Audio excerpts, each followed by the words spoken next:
Working in a System of Trauma, featuring Dr. Michael Barnes. How do family members and loved ones react to someone's substance use, gambling, pornography, and other behaviors? As a system, the impact can be understandably overwhelming, and what happens can result in trauma. For many family members and loved ones, that is hard to see, and yet the experiences shared are quite similar. Dr. Michael Barnes, author of When the Solution Becomes the Problem, joins this episode to talk about his approach to helping families understand why implementing expert recommendations can be so challenging. Our guest on this episode of Talking Addiction and Recovery podcast is Dr. Michael Barnes. Throughout the past 40 years, Dr. Michael Barnes has served as an addiction professional, program administrator, family therapist, and counselor educator. For the past 6 years, he served as the Chief Clinical Officer at Foundry Steamboat, a comprehensive trauma-integrated addiction treatment program in Steamboat Springs, Colorado. Dr. Barnes is also the founder, director of the Michael Barnes Family Institute, and the owner of Barnes Education and Consulting, LLC. He is the author of When the Solution Becomes the Problem, helping families struggling with addiction and trauma. To find out more about Dr. Barnes, visit his website at www.drmikebarnes.com, and to purchase his book, please visit www.barnesedandconsulting.com. You can visit links to all of these in the podcast episode summary. This is Talking Addiction and Recovery, the podcast talking, you guessed it, all about addiction and recovery. Join your host, licensed professional counselor Andrew J. Schreier, as he and his guests break down recovery topics with raw honesty, delving into niche conversations around the topics of substance abuse, mental health, and gambling. We intend to meet individuals where they are on their own personal journey of recovery, with dignity, respect, and compassion. We'll do more than talk addiction and recovery. We'll explore it. We're glad you've joined us. Here with today's episode, your host, Andrew Schreier.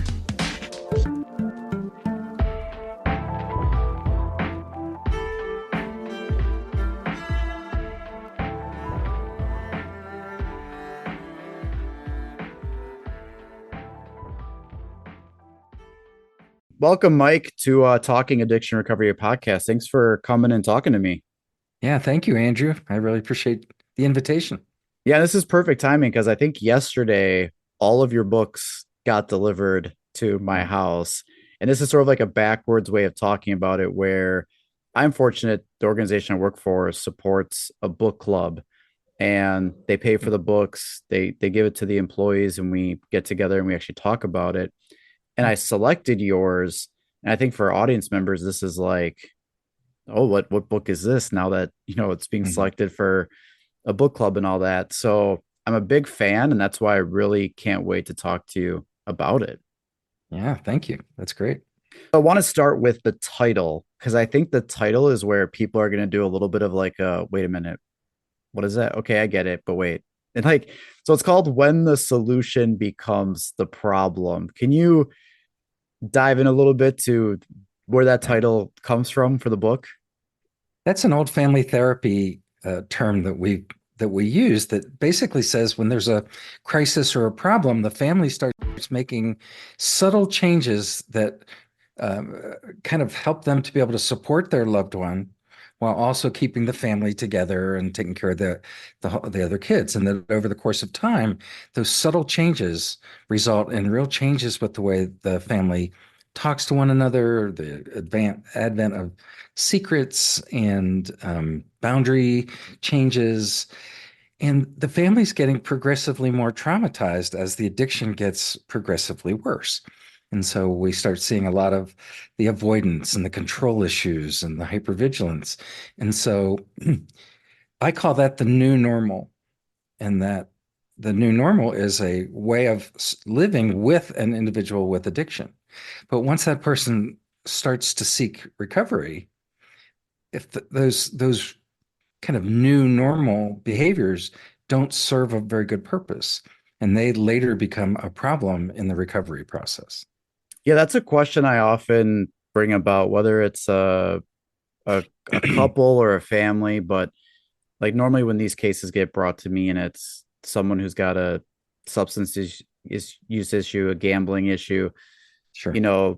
They say, well, this is the only thing that's going wrong. This is the thing that's causing all these. And And part of it at some point or another is, so if this is resolved, or this person's in recovery, this person is, making these changes, do we see everything as being, you know, good then? Like, and normally I just try to get a feel for how the person responds, because sometimes the person's like, yes, they um they're like, no, there's a lot more issues going on. This isn't just the only thing. So I kind of Yeah. throw that out there just to see how the system responds. Well, it's interesting. I talk to families like every day, and I keep reminding them attention to the things that you thought were going to go away when your loved one got sober that haven't gone away. And that those are that solution that has become the problem.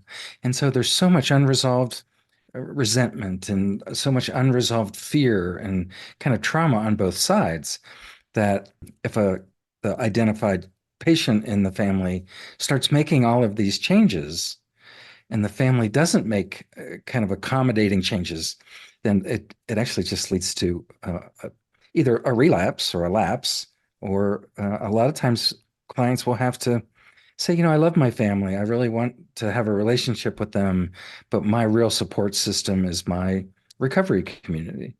And I was talking with a mom. I was actually in a mall, and this young woman was walking towards me, and I recognized her as a client at a previous treatment center, and she was so excited. She was sober for 2.5 years. She was an entrepreneur. She had started these businesses. She's worked the steps in 3 programs. She's just doing great. And I looked at the mom, and the mom I thought should be smiling, and the mom was not. And I said, Why are you upset with all this success?" And she said, "Can I just say that I hate AA?" And I said, "Tell me about that. What do you mean?" She said, "AA took my daughter away from me." And the daughter looked at the mom and said, "You and dad are still drinking too much. I can't spend too much time." And so, it's kind of really unconscious, Yeah. which is the really interesting part is, well, and families say to me all the time, if my loved one would just get sober, then we could go back to normal. And that's not what the research says. The research on chronic communication patterns stay the same, that the person with a chronic illness is more likely to struggle more with their illness over time. And if the family goes into a recovery process, then that person with the chronic illness is far more likely to manage their illness in a better way.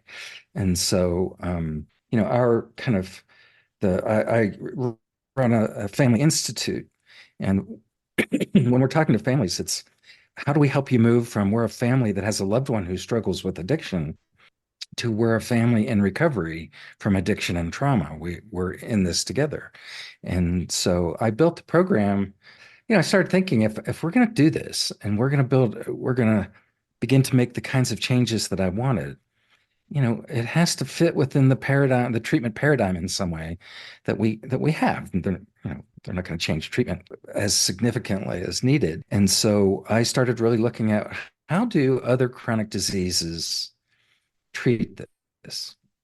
And they do a lot more work with the family and really see the family as playing a large part in either maintaining the problem or helping solve the problem.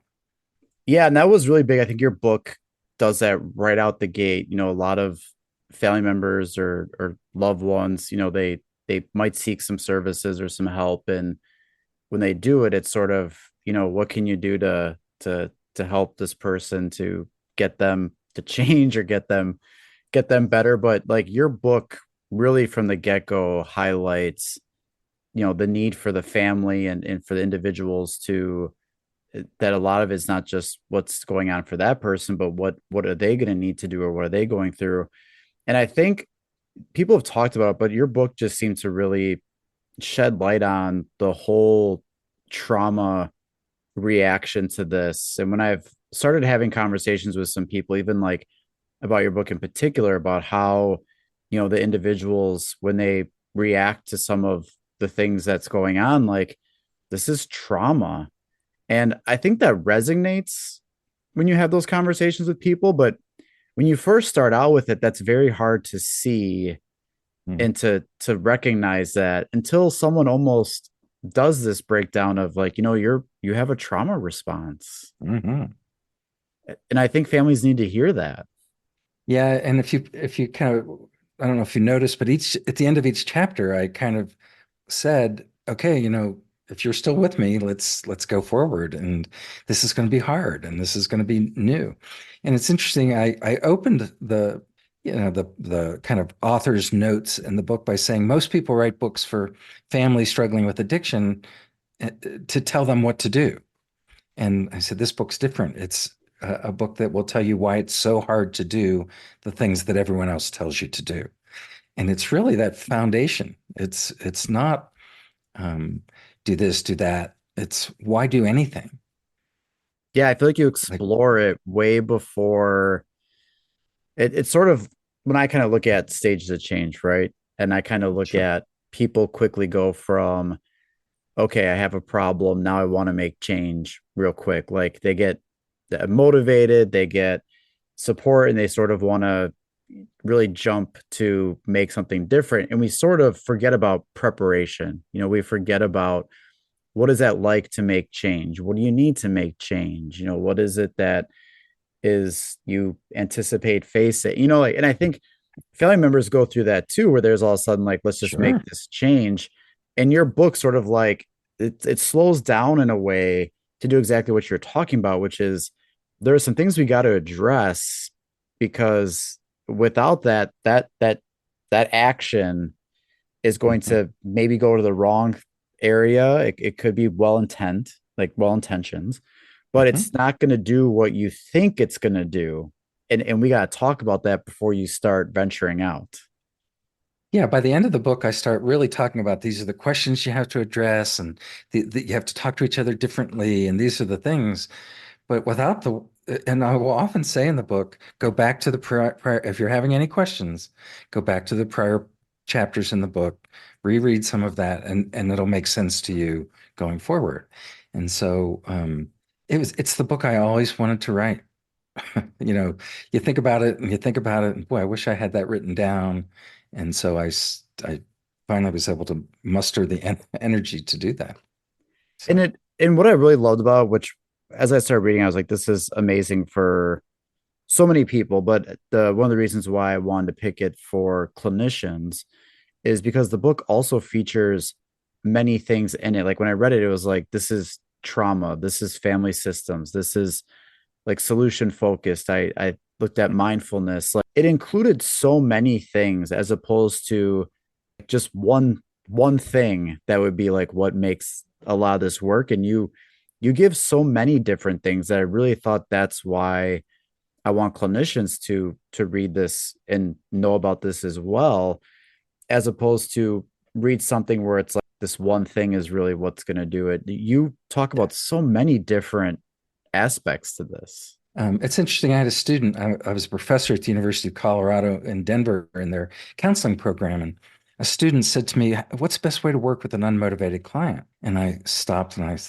thought, and I said, I don't know. I've never worked with an unmotivated client. And the whole classroom started laughing. And I said, I work with traumatized clients and that they're highly motivated to stay as safe as possible. And if we only think that the client is traumatized, then we tend to see the family as being unsupportive or controlling. And so often in the addiction world, and I've been, I can tell you how many treatment centers I've worked in over the years, that idea that the family is really still seen as the problem for many addiction counselors. And if we can begin so if a client is in pre-contemplation, we use motivational interviewing. Do we do that with families to say, let's talk about your struggle? And I think the chapter or the section of the book that I like is it's really my research is that idea that is the longer a family stays in fight or flight, that sympathetic nervous system response, it's pretty hard to have gratitude when you're really kind of focusing on how do we survive this, and that's where the trauma behaviors start to really show themselves. With we talk to families about enabling. Telling a family to stop enabling is like Nancy Reagan telling an addict to just say no. Like, if you're not going to teach them, like imagine your loved one walking down the hall, they're going to ask you for money. Some counselor told you to just say no. I'm not going to do that. Well, when you talk to the families, they'll talk about, I could see him getting angry and my chest started tightening and I started to get frightened. And when I tried to say no, he got escalated. And that's systemic trauma. I don't know any other way to say it. to say it is just enabling misses the mark that it's a protective, it's the motivation to stay safe. And I think what you really touched on too was, we talk about trauma. There's kind of like two ways that we overall tend to look at as like this one person is trauma and how that like they're traumatized and how that is impacted, right? And then like Sure. how others interact with that person. And then we sometimes just talk about, a large amount of people, as in, like a lot of people have gone through trauma or experienced trauma. What your book does differently, which I don't see that often, is you kind of look at what happens when like a system, like a family is traumatized, and when several, and so you kind of talk about, just like what you shared now with what the parent was going through, that is what their trauma response is going through, but also the person who is using substances is also going through some of that. So you're Yeah. opening up this view of not just one person or the general population, but what happens when family members who are both going through trauma, and then you're talking about motivation, right? Where they are motivated, by some of these certain things. So I'm really curious. This might be a little bit not off topic, but not the same direction we've been talking, but family systems. I want to talk about that because I still don't think it's where it needs to be in regards to how we address it. And I remember I was thankful enough where through a good amount of my years, I worked at a place where we had a marriage and family therapist, and they work different. I Yeah. don't know how to explain it, but they work different, and you don't always work with someone who's got marriage and family therapists. It's not, and she offered group supervision every other week for anyone who wanted to apply family systems to people they were working with. And I thought it was phenomenal growth Yeah. and phenomenal understanding. She did things that I was like, I wasn't seeing any of this. And I want to bring that up because I still think in many areas, including families, is such a challenge. And whether that is getting family members to want to be involved, when you work with adults, that could also be having them want family involved. Like if I'm Right. working with someone who's in their mid 30s, wanting their family involved has got to be they got to sign that over and want to do that. So I guess where do you think we are today with this, and how do we improve on working with the family? Because you hear it talked a lot about, but as far as application, I still think we're not there. I have the good fortune. I speak all over the country and I speak on the same things all the time. It's always about this issue. And more people are coming up to me and saying, it's funny, I never even thought about it. And I think there is a growing awareness that we need to do something different. And so when I came to the Foundry, which is our treatment center in Steamboat Springs, I was allowed to do whatever I really wanted to do to change the program. And so we created a program that is a family focused, kind of family centered addiction program. And what it really is that we have a family program that's almost like an IOP for the families. They do 2 groups a week. They have videos of the key issues. We have videos on addiction as a chronic disease, trauma, secondary trauma, healing, all those things. And the clients get the same lecture material that the family gets Mm, in each week. So that when they begin to have their phone calls, those 10-minute phone calls that clients get, rather than talking about nothing or rather than complaining, they can begin to talk about, did you listen to that lecture? Like that was our family. Well, the idea is healing is the fundamental of healing is difficult conversations. And so how do we begin a process to seed conversations with education? And so they get a family session each week. The families get their activities. We give them longer phone calls as we're going. And, we are all doing outcome measures in our treatment centers to try to show success. And we're really looking at, let's collect data on the family to show success. And, relationship questionnaires. Our families do a lot of questionnaires, symptoms. I mean, like there's no question that when a family comes into our program, responses they talk about are trauma symptoms. And so we are in the process of doing a pilot study with treatment centers with a new program that I've developed that I'm hoping can infuse this model more into the like creating that trauma-informed family work. I was at a conference, big conference, and I said, just show of hands, how many of you work in a trauma-informed treatment environment? Every hand went up, and I said, how many of you work in a trauma integrated? Like you take it one step further.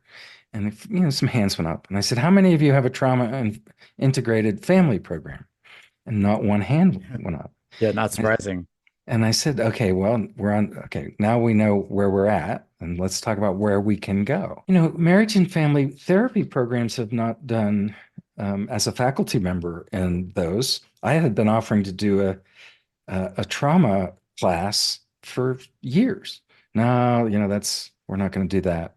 I think the lowest of all the professionals in the community, the smallest number of referrals we get are from family therapists. It's like, why are you taking the client out of the family system to treat them? Shouldn't we be doing family therapy? Discussion is there's so much water under the bridge that if we just start with family therapy, it's going to be really hard to get to it. So this kind of new system seems to work really well. Yeah, I feel like Um, part of the buy-in, I say buy-in, but part of when I think about places that I've worked, and I've worked in like group home, halfway house, residential, inpatient, sometimes what I see is treatment is almost a break from the family, mm, where from sometimes both sides, to be honest, like I had the person seeking treatment and coming in for help is things were just getting so toxic or bad. And this is sort of, and they even would acknowledge, like, yeah, my family needs some time from me because of what I've done. And then sometimes the family members, like, they have that same response where we've just been through so much. And and I've had parents and spouses who will say, this probably sounds bad, but we kind of need the break. So that's where, and then it's so hard because then how you try to reintegrate that after is your break over? Where are you with, it's so easy for it to get that moment where, strike when the iron's hot. It just seems it's not that much. There's not much of those opportunities. It's pretty limited where in other things, it's easy to put in this. We got to work on the substance use. We got to work on the mental health. We got to work on these other areas. But, those moments to really highlight the need for the family services, there's just fewer and far between compared to the other things that we're working with. yeah, I mean, respite is a good thing for a period of time. And I think when you shift really to a chronic disease model, if the chronic disease was schizophrenia or chronic disease of a chronic medical, there is no respite. I mean, you have to deal with it. And so I think that shift in the realization of, well, I have been impacted more than I ever thought. And one of the ways I do it is I'll use Jellick's curve. And I have a slide with the curve, and I have a family system over here on a mobile. And I ask the families, what's the first symptom on there that you recognize that you remember when that happened? And they'll think, oh, that's interesting. Well, I remember when he started doing this, and then, well, what did you do to address that? Well, we changed our rules and our relationships a little bit, and we started kind of monitoring them a little closer. I said, well, now let's go to the next symptom. What's the next one you remember? And then the next one you remember. And suddenly they begin to say, I guess I really was impacted more than I thought. And, when they say, if my loved one gets sober, we can go back to normal, what was that original normal built upon? And was it, there's a transgenerational trauma. And so once you pique the interest of, wow, I say to families a lot, what if this is more complicated than you think? And that idea, because it is. And so often families get upset when I start talking about, addiction in prior generations. And they get a little defensive and like, what are you trying to say? That it's our fault. It's like, no, no, not at all. But that when your family formed, two people came together to create a family, and they had to take what one family did and what the other family did. And so often the we call them the 5 R's, the rules, roles, rituals, routines, and relationships, looked eerily similar to what they did in my family of origin when my dad was an alcoholic. And so the going back to normal doesn't necessarily promote healing.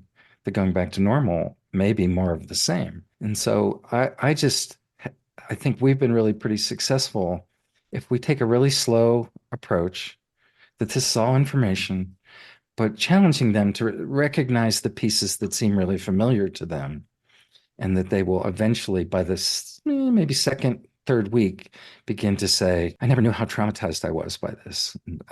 Now I see why you're telling us that we need to do this work.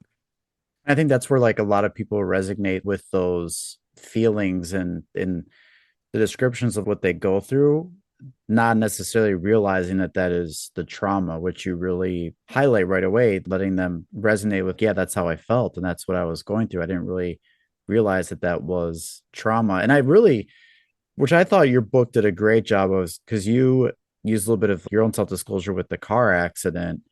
And I really thought that was an amazing way to sort of open up the whole thing on trauma and family system, because that just seemed like more of a way for people to not be as guarded or reactive to about think, well, my son is different or my daughter is different or my spouse is, yes, that, but you used the car accident to really be an example of this whole thing and with chronic issue and all that. So I really think that was brilliant to get people to be a little bit more seeing this besides just the substance use, gets beyond just that type of thing. I think the best story in the book is the story of my son, my wife asking me to go get the newspaper down at the road right where he was hit.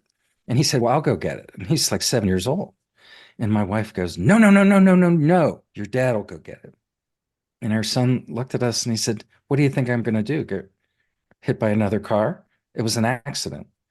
And I looked at my wife and she looked at me and I said, he's the healthiest person in this family. Like, if we're not careful, we're going to create a learned helplessness in this kid, because we wanted to wrap him in bubble wrap. We wanted to make Yeah. sure he never got hurt again. And it was out of absolute pure love for him. But it was also that response to, I don't know that I can tolerate anything that scary again.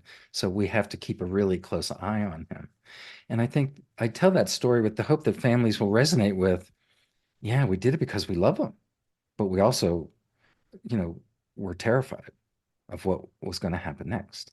So, yeah, that was a pretty horrible time, but a really transformational time in my thinking about families being traumatized by the traumatic event, not just, our own getting hit by a car.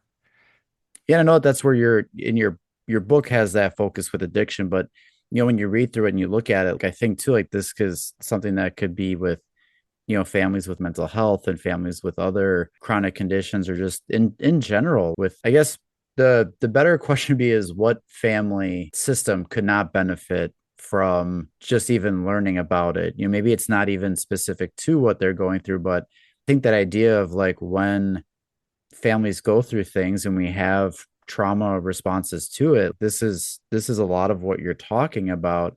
You can take out one of those issues and put in a different one, and I still think people could benefit from understanding how that all plays out. Yeah, I was approached by a counselor in Vail who works in a community mental health center. And she said, I read your book and I think it would be really helpful for our clients, the parents and families of individuals with chronic mental illness. So we just gave them our program and said, let's work together and sort of play with how do we change it, if at all, to really meet their needs. And the only thing that they wanted to change was to talk more about chronic illness rather than talk about addiction specific.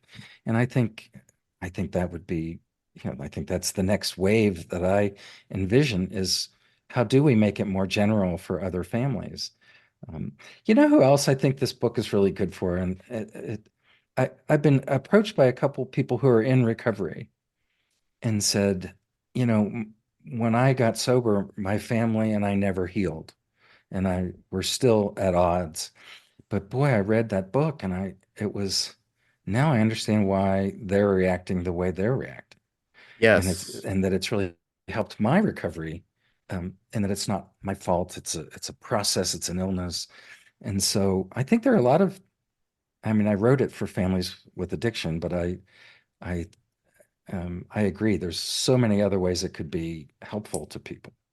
Yeah, because I was Uh, thinking too about, what if, I can do my best with trying to get someone to want family members involved and vice versa. In the event someone just does not seem they're ready yet, who knows when that might be. I still would think this would be a great read for them to still understand family systems and family perspectives and why, when you do this, why your family might, react this way. And this kind of explains it. So, ideally it would be great if the whole family and all that could do it. But even without it, I still think there's some knowledge in here and awareness that would be beneficial for someone who is the one, in recovery or working towards their recovery and their journey, that it's still good for them, even if the family members might not be around or might not be willing. Maybe they might not be there yet. I think it's still value to them.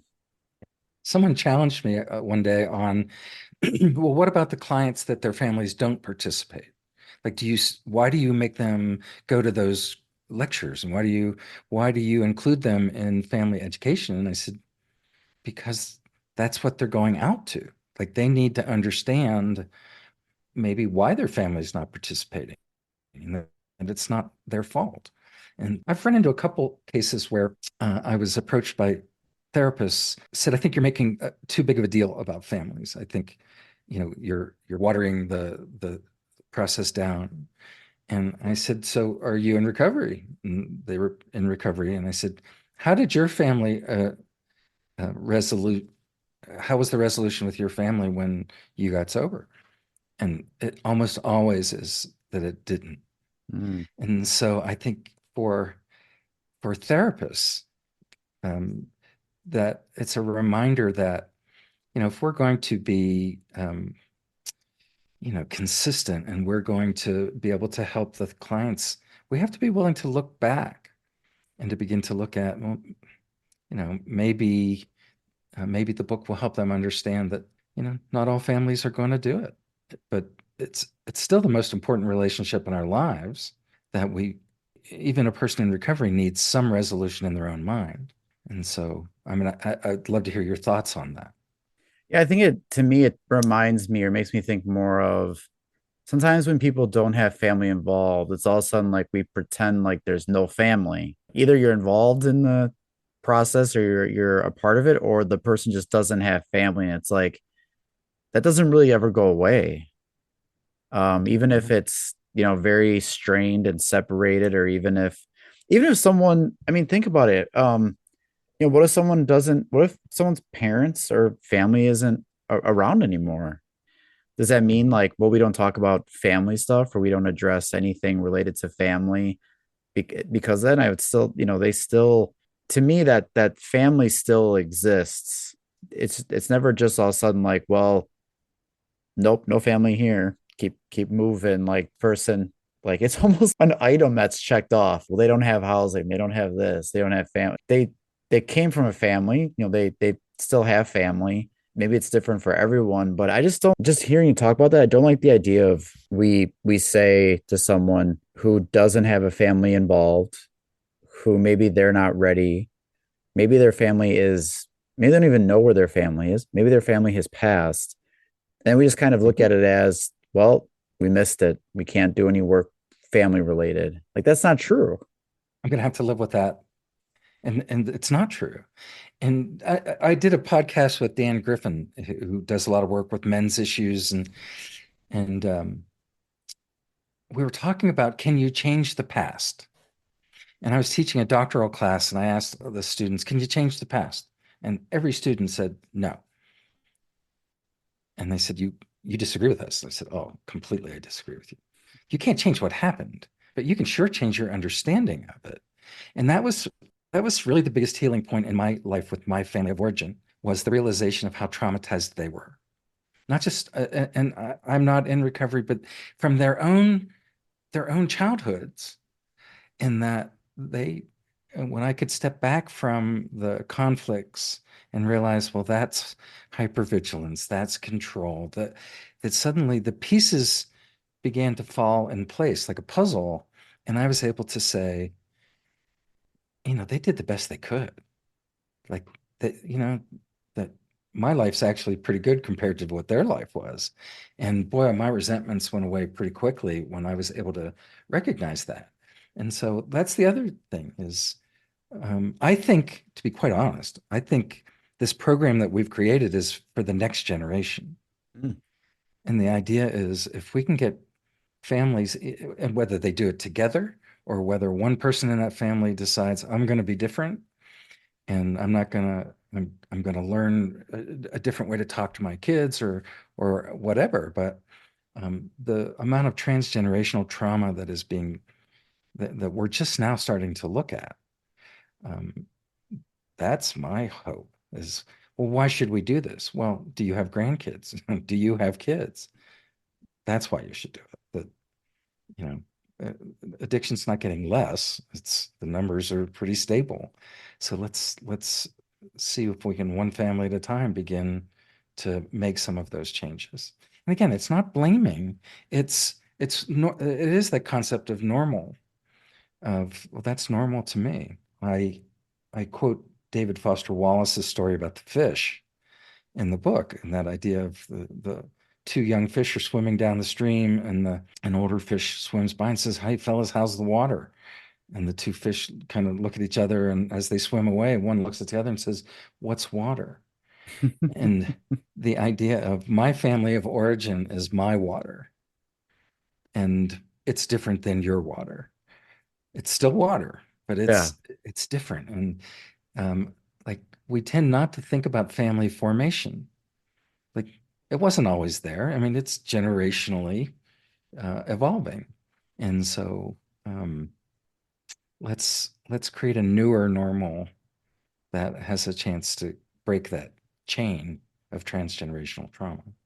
I think that's important too. And even if people aren't necessarily like, I don't expect someone to walk in and be like, "Hey, I want some family therapy." Like some people do, they say, we're having issues with a like as a family and we want to come to you. But like if someone's seeking help for something like, "Hey, I've got this problem with this substance use or something," like it's not, I don't expect someone to be like, "Also add in some family therapy. I could really do that." I say that because at the same time, it's not like people aren't bringing up issues related to family. I mean, it gets brought all up. the all the time.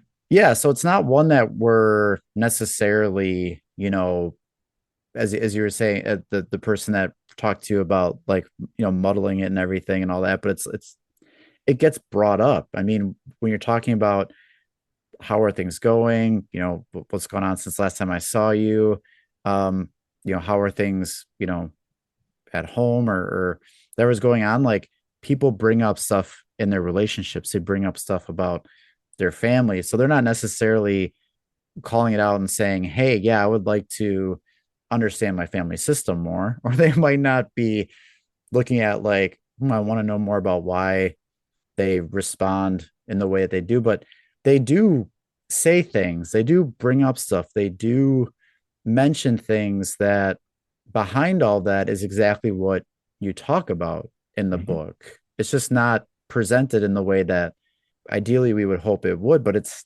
stuff that's there. Mhm. Yeah, it's always on every treatment plan.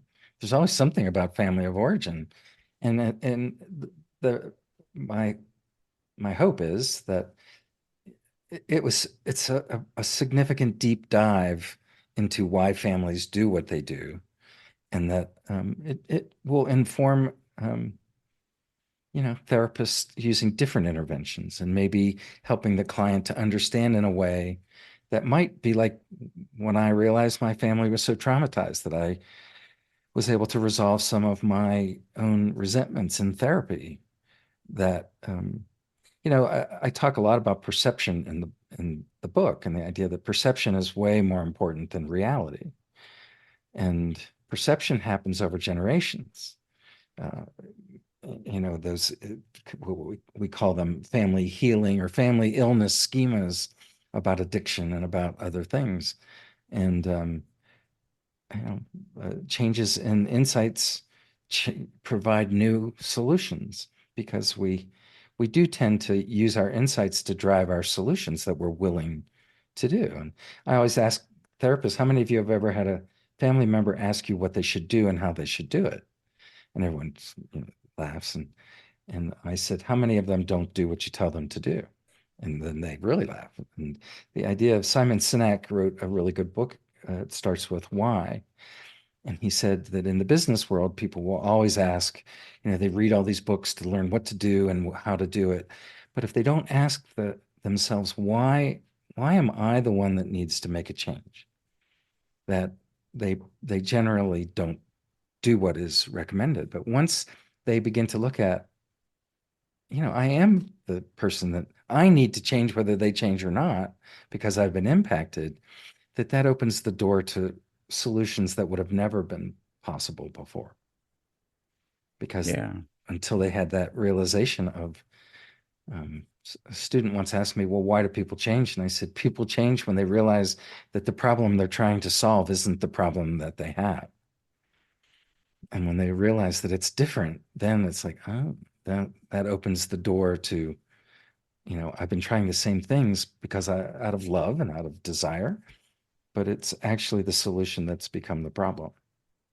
Yeah. Which is exactly why the title of the book is so perfect and fitting for this. Final final thought here, because the work is great. The need for it is there. As always, we get stuck into how do we get more into this? How do we, encourage, more people to look into these things? How do we get more organizations to be like, yes, we need to include family into this? Or how do we look at more places being able to provide, even financially to be able to make this work? Like how, I don't know if it's like find your elevator pitch or like how do you in those moments try to help people to see this is how important this can be for the people that we are trying to help and provide care for. I think a lot of people are really problem focused, and the idea that you can't have a family program that's that robust because insurance doesn't pay for it. And, there's just so many reasons that, like, someone said to me, how can you afford to do this program? You must be a private pay, Malibu program or something. I said, no, we're an insurance-based program. And I looked at him and I said, how can you afford not to do it? If we're really going to convince insurance companies and the Joint Commission that the client isn't the client is a part of a larger family system, and start doing our outcome measures about family satisfaction, family healing. And so, I've actually been trying. So if there's any listeners that are really interested in this, I've been trying to develop a program. It's almost like a support network for family service providers. And the idea of there's really no curriculum that we go to train addiction counselors how to not be family therapists, but to really see that big picture of how it integrates with it. And so Yeah. I've been talking to people about, well, let's create a best practices in family services. Let's develop a training curriculum for addiction programs that they can implement into their continuing education process. How do we create a compassion fatigue support system for family providers? So, I mean, I think I, I don't, all I know is how I'm trying to do it, and that is to be in front of as many people as possible. Um, I think I said, we're working with Arizona State University to create a modularized family program that um, has all of the components of our program that for programs that, a lot of programs are downsizing their family programs and they're actually doing away with them. And so we're trying to create something that even if they don't have the resources, that it can be an affordable way for them to provide services for families. And so over the next year, I'll be going to every conference I can get in to speak and be talking about that. So if anyone's interested, please look me up. In my way I'm thinking of it, I think part of it, and this doesn't say it it solves all of it. But to me, this is also a potential preventative measure because if you, some cases, don't address the family, you're going to find all those individuals in individual therapy for various things, right? And you're going to Yeah. end up, you know, saying, well, yeah, this person needs this individual therapy for this mental health, and this person needs it because they've got this the substance use, and this person needs it because they are, you know, traumatized, experiencing that. And Yeah. it's like, well, then we'll look at it by addressing all of them individually when there could have been a way potentially that some of this could have been addressed and treated earlier on with this family system, and this could have helped to address some of these issues before it turned into like what it is then when all of a sudden they all go off to individual therapy. And I love individual therapy, I love both, I love it all, Me but i too. just i just think part of it is we will look at treating it when it gets to that point, but why not put some of the effort into treating the system before the system actually, it's like we're more understanding and willing to treat the broken system when they get fractured than when the system is potentially still together. Well, it's why I love having siblings come into our program because they're the truth tellers in the family. I was doing a family session and I asked about resentments, and the dad said, I don't think we have a lot of resentments. And the client's sibling says to the father, Dad, we're the poster child for for resentments. Like we resent people for resenting each other. And so and the dad kind of stopped and the whole family looked at him like, yeah, like this really is a thing for us that we need to do. So again, so often it's what parents will say when they come into the program is, those siblings have been through so much with their brother. And so we're not gonna bother them to come into this program. Well, they have opinions, they have issues that can be healed in a process of family healing. And it's really remarkable to see the siblings begin to heal as they're beginning to recognize, I guess this really is a chronic illness. And, I'm actually more mad at my parents than I am at my brother because I didn't get to do the things developmentally. Um, I speak a lot about is treatment re rehab or is it HAB? Is it habilitation or rehabilitation? And that for these young guys I had a 38-year-old say to me the other day, hey, that I watched one of your videos and he said, I'm newly sober. And the reason I relapse is because I don't know how to do anything. My parents have paid my rent. They've paid my taxes. I never learned how to persevere, and I've never bought a car. I've never done anything that adults do. And then, the client gets sober at 26, and the parents say to me, "When is he going to start sounding like an adult?" Because, he still talks like he's 15 or 16. And so this idea of it is a developmental process, and when families are organized around the addiction, people don't move through the developmental stages in ways that allow them, once they get sober, to really just sort of jump into not into sobriety, but recovery. And and so I think that's another one of those reasons. And when I say that to families, they go, "Yeah, that's exactly where our son is or our daughter is. They're sober, but you can see the fear in their eyes. They don't really know. They either get really hyper vigilant and like, I'm going to do it my way because it's the only way I can do it, which usually leads to problems, or they're going to have an epiphany of, I probably should go to sober living and I probably should be around people that can teach me how to be an adult in sobriety. So I think it's really multi-tiered and multi-level. And it's not just sobriety, but it's what developmental stages did I not go through? And what life cycle stages did I not go through that taught me how to have relationships that are healthy, and how to defer gratification so that I can support others and to have empathy. So again, I think it's,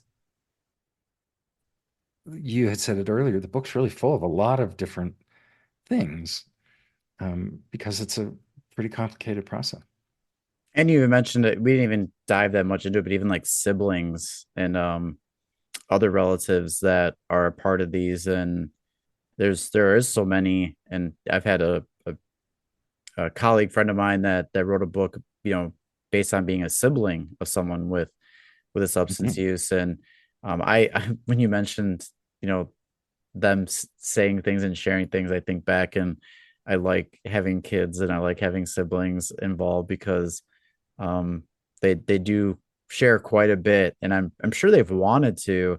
And I also want to touch it on like the whole theme with it is, I think when parents are like, well, they've already been through so much, and part of me now almost wants to say like that's your trauma talking.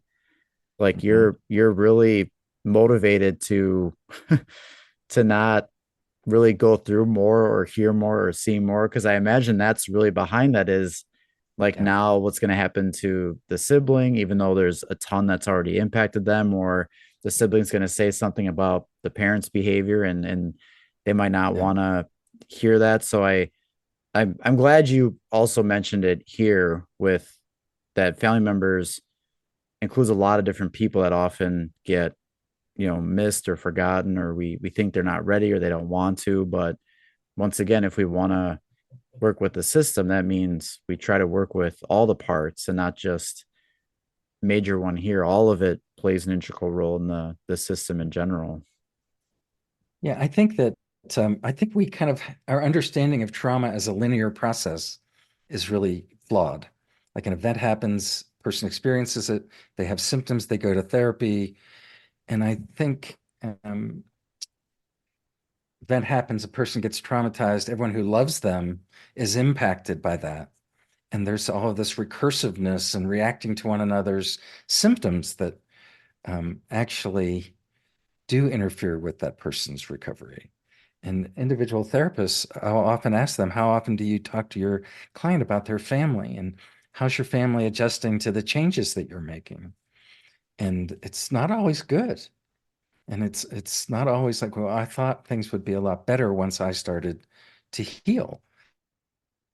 And, that new normal that they developed while the person was using, if it hasn't changed, it's going to make them changing, um, a burden to the system in many ways. It's like I want him to be sober, but I don't want him to come in and start having a lot of opinions. And we see that with with clients who are going home to, their own family, and it's like they have organized ways to live with this addiction. And as much as it's painful, that suddenly a person who's now sober, who really does have boundaries for their recovery, can actually create a lot of stress in that system.